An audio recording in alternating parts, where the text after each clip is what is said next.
Notre planète et les nations sont confrontées à des catastrophes naturelles, des famines, des séismes, des guerres et des destructions extrêmes.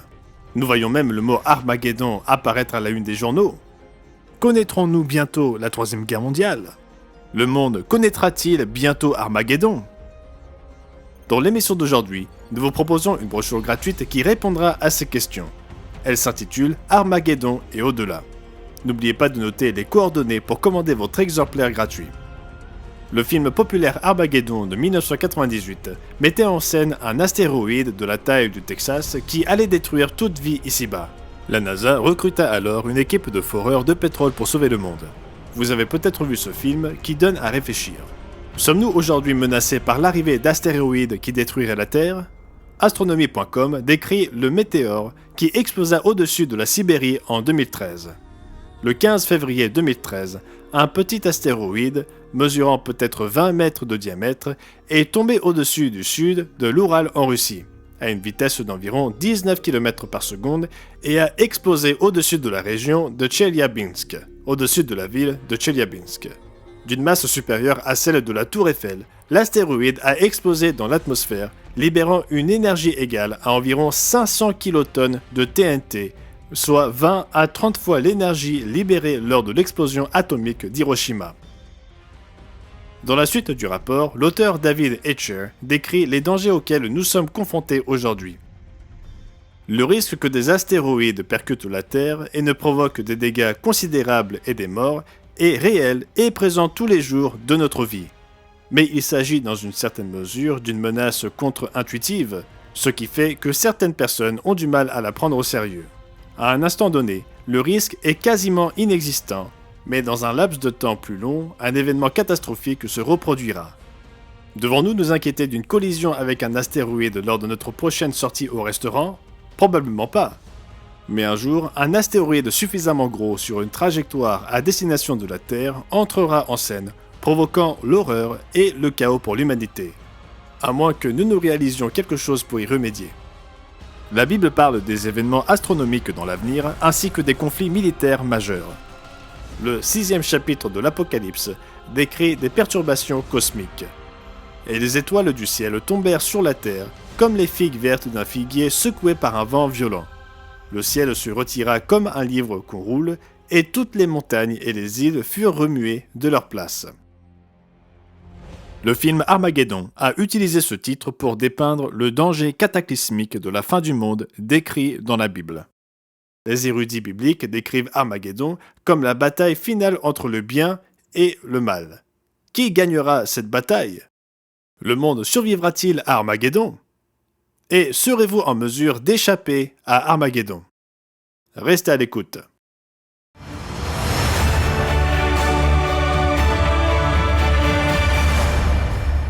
Bonjour à tous nos amis du monde entier. Le mot Armageddon symbolise désormais la bataille finale entre le bien et le mal. Armageddon déclenchera-t-il la destruction définitive de la planète Terre? Ou bien une intervention divine venue de l'espace nous sauvera-t-elle tous? Armageddon nous met en garde contre une troisième guerre mondiale. La Seconde Guerre mondiale s'est achevée en 1945, il y a plus de 75 ans. Les jeunes générations d'aujourd'hui ne savent peut-être pas grand-chose de son histoire, des souffrances, du traumatisme mondial et de la perte de millions de vies humaines. Pour beaucoup à l'époque, ce conflit dévastateur entre nations semblait annoncer la fin du monde.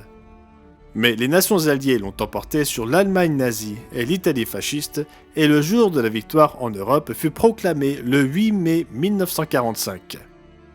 La guerre dans le Pacifique se poursuivit, les forces militaires japonaises s'efforçant de contrôler de plus en plus de territoires.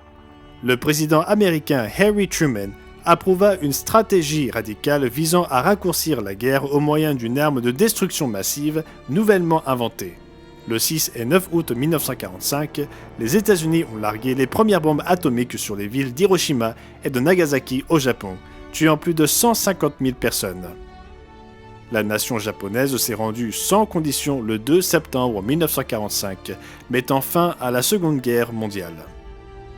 Dans son discours de victoire prononcé depuis le cuirassé USS Missouri, le général Douglas MacArthur a résumé la leçon historique de la guerre. Le général MacArthur répéta ces mots dans son discours d'adieu au Congrès le 19 avril 1951. Les alliances militaires, l'équilibre des forces, les ligues de nations, tout cela a échoué en laissant libre la voie qui mène à la guerre. Le pouvoir de destruction absolue de la guerre supprime désormais cette alternative. Nous avons eu notre dernière chance. Si nous ne voulons pas inventer un autre système plus grand et plus équitable, Armageddon sera à nos portes. Oui, notre Armageddon sera à nos portes. Consultez Apocalypse 16 et au verset 16. Ils les rassemblèrent dans le lieu appelé en hébreu Armageddon. L'original hébreu est Armageddon, ou le mont de Megiddo. Les armées du monde se rassembleront dans le nord d'Israël à Megiddo avant de marcher vers le sud jusqu'à Jérusalem. Megiddo est situé à environ 88 km au nord de Jérusalem en Israël. Dans l'Antiquité, elle gardait la principale route commerciale entre l'Égypte et Damas. Elle surplombe également la plus grande plaine d'Israël, la vallée de Jezreel, comme l'appelle la Bible, ou la plaine d'Esdraélon. Les rois de l'Orient traverseront l'Euphrate en direction de l'ouest. Ils rejoindront d'autres armées de superpuissance à Megiddo. Le livre de l'Apocalypse décrit ce rassemblement comme le 6e des 7 derniers fléaux.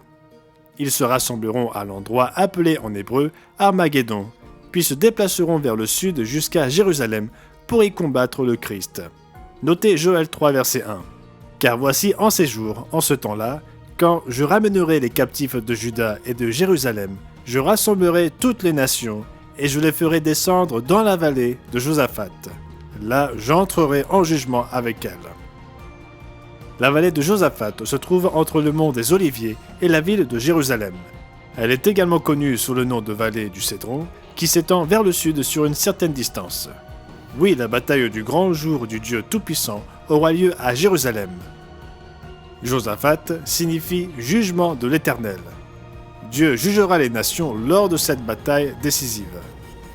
La Bible révèle la séquence des événements qui mèneront à Armageddon. Le Sauveur, Jésus-Christ, révéla des signes prophétiques majeurs menant à l'apogée et à la fin de cette ère. Il annonça également une nouvelle ère à venir que nous appelons le monde de demain. Jésus prêcha l'Évangile, la bonne nouvelle d'un gouvernement mondial à venir qui sera appelé le royaume de Dieu. Vous pouvez le lire dans Marc chapitre 1, versets 14 et 15. Jésus a répondu à la question de ses disciples concernant la fin du monde ou la fin de cette ère. Matthieu 24, verset 14, « Cette bonne nouvelle du royaume sera prêchée dans le monde entier pour servir de témoignage à toutes les nations, alors viendra la fin. » Quels signes devons-nous guetter? Et à quelle séquence d'événements prophétiques devons-nous nous attendre? La brochure gratuite que nous vous proposons aujourd'hui contient un tableau montrant la séquence des principaux événements prophétiques. La prophétie biblique parle d'une période de 3 ans et demi qui précède la fin de cette ère. Et qu'est-ce qui signale la fin de ce triste monde de gouvernement humain défaillant? Consultez Apocalypse 11, verset 15 dans la Bible. Le 7e ange sonna de la trompette, et il y eut dans le ciel de fortes voix qui disaient « Le royaume du monde est remis à notre Seigneur et à son Christ, et il régnera au siècle des siècles. » Comment les nations du monde réagiront-elles à cette annonce? Se réjouiront-elles avec les vrais chrétiens qui prient quotidiennement pour l'avènement du royaume? Nous avons vu que les armées du monde se rassembleront à Megiddo, dans le nord d'Israël, prêtes à s'opposer au retour de Jésus-Christ. Cette bataille vous affectera-t-elle? Les nations rejetteront le retour du Sauveur au premier abord. Apocalypse 11, verset 18, « Les nations se sont irritées. Elles résisteront au royaume divin qui régnera sur le monde et entreront même en guerre contre lui. La superpuissance de la fin des temps, la dernière résurgence de l'Empire romain appelée la bête dans le livre de l'Apocalypse, soutenue par 10 rois au royaume du monde, mènera une guerre futile contre le roi des rois à venir. » Apocalypse 17 et au verset 12. Les 10 cornes que tu as vues sont 10 rois, qui n'ont pas encore reçu de royaume, mais qui reçoivent autorité comme rois pendant 1 heure avec la bête. Ils ont un même dessein, et ils donnent leur puissance et leur autorité à la bête. Ils combattront contre l'agneau, et l'agneau les vaincra, parce qu'il est le Seigneur des seigneurs et le roi des rois, et les appelés, les élus et les fidèles qui sont avec lui les vaincront aussi. Le livre de l'Apocalypse révèle une séquence de bataille majeure de la Troisième Guerre mondiale. Il suffit de lire le 9e chapitre de l'Apocalypse. Des armées situées à l'est de l'Euphrate se déplaceront vers l'ouest en utilisant des armes puissantes pour détruire un tiers de la population mondiale. L'apôtre Jean rapporte cette vision prophétique dans Apocalypse 9, versets 17 et 18. Et ainsi, dans la vision, je vis les chevaux et ceux qui les montaient, ayant des cuirasses couleur de feu, d'hyacinthe et de soufre. Les têtes des chevaux étaient comme des têtes de lions, et de leur bouche il sortait du feu, de la fumée et du soufre. Le tiers des hommes fut tué par ces trois fléaux, par le feu, par la fumée et par le soufre, qui sortaient de leur bouche. Les armées du monde se préparent-elles déjà à la Troisième Guerre mondiale ? Les abonnés de notre revue Le Monde de demain sont au courant des grandes évolutions militaires. L'édition de mai-juin 2023 pose la question suivante. La Troisième Guerre mondiale a-t-elle déjà commencé ? Le rédacteur en chef Gerald Weston cite plusieurs personnes, dont le pape François, qui affirment que la Troisième Guerre mondiale a déjà commencé. Pour moi, aujourd'hui, la Troisième Guerre mondiale a été déclarée, et c'est une chose qui devrait nous faire réfléchir. Qu'arrive-t-il à l'humanité qui a connu 3 guerres mondiales en un siècle ? Aujourd'hui, les nations augmentent leur capacité nucléaire. Il est confirmé que 9 pays dans le monde possèdent des armes nucléaires. La puissance combinée de ces armes pourrait détruire plusieurs fois toute vie humaine ici-bas. À la page 7 de la brochure Armageddon et au-delà, un schéma indique le nombre estimé d'ogives nucléaires que chaque pays possède. Il s'agit de la Russie, des États-Unis, de la France, de la Chine, du Royaume-Uni, d'Israël, de l'Inde, du Pakistan et de la Corée du Nord. Le mois d'octobre 2022 marqua le 60e anniversaire de la crise des missiles de Cuba.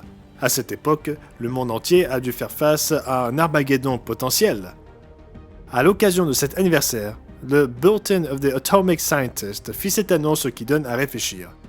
L'invasion de l'Ukraine par la Russie et ses coups de sabre nucléaires ont réveillé le génie de la guerre nucléaire, le mot Armageddon s'insinuant dans les discussions générales à l'occasion du 60e anniversaire de la crise des missiles de Cuba. Cette crise de 35 jours, du 16 octobre au 20 novembre 1962, reste un moment décisif dans l'histoire de la sécurité nationale des États-Unis et fut la première occasion pour le grand public d'être confronté à la possibilité réelle d'une guerre nucléaire. Mes amis, beaucoup d'entre vous ont été témoins de la crise des missiles de Cuba en 1962. Vous avez vécu l'effrayante réalité de ce qui semblait être un potentiel Armageddon. L'évangéliste en charge Gerald Weston décrivit ces dangers dans un article intitulé « À une encablure d'Armageddon » publié dans notre revue. En 1962, la crise des missiles de Cuba avait amené le monde au bord de l'impensable. Une confrontation nucléaire entre les États-Unis et l'Union soviétique, communément appelée un Armageddon. La situation fut très tendue pendant ces 13 jours d'octobre, mais le public n'apprit que quelques décennies plus tard à quel point la crise fut sérieuse. Et beaucoup de gens ne le savent toujours pas. Mes amis, nous devons faire face à la réalité. Des milliards d'êtres humains mourront sur Terre à mesure que la guerre, la faim et la maladie se propageront sur la planète. Oui, nous serons confrontés au danger extrême de l'anéantissement de l'humanité. Le 4e sceau de l'Apocalypse représente les 4 cavaliers combinant leurs pouvoirs. Le monde subira une mort massive d'hommes, de femmes et d'enfants. Reportons-nous au 6e chapitre de l'Apocalypse. L'apôtre Jean, qui écrivit le livre de l'Apocalypse sous l'inspiration divine, voit en vision les fameux 4 cavaliers de l'Apocalypse. Ils symbolisent, dans l'ordre, les faux Christ et les fausses religions, la guerre et ses effets dévastateurs, les famines qui suivent normalement les guerres, et la peste et les maladies qui suivent les famines.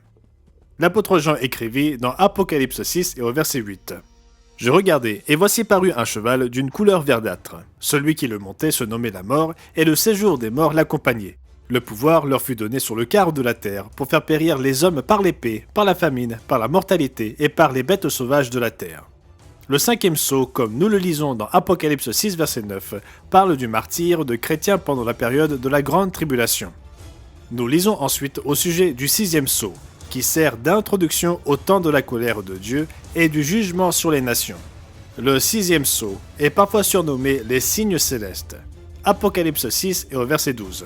Je regardai quand il ouvrit le sixième sceau, et il y eut un grand tremblement de terre.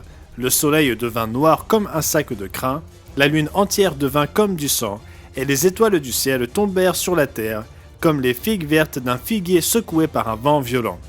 Le ciel se retira comme un livre qu'on roule, et toutes les montagnes et les îles furent remuées de leur place. Ces signes célestes, comme on les appelle, servent d'introduction au jour du Seigneur.